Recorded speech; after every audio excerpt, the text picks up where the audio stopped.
Surxon.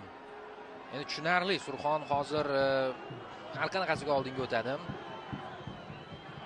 Voqealarning rivoji qoniqtirmaydi. Mana imkoniyat.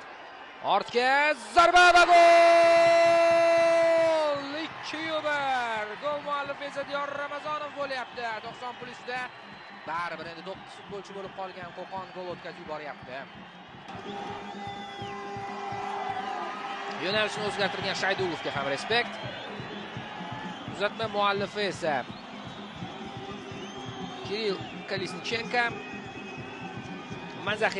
Zaxiradan tushganlar. Bu yerda vaziyatni hal qilishmoqda.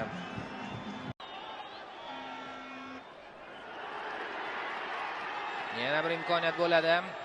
Yer maydonchasi ichida Surxonda zarba, Hamidjonov zarba va gol! 3-1.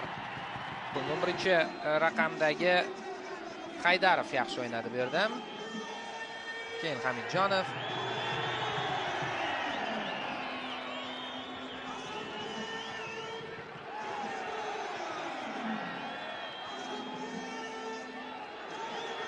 Asadbek Karimov 3-yilda tug'ilgan bu futbolchi.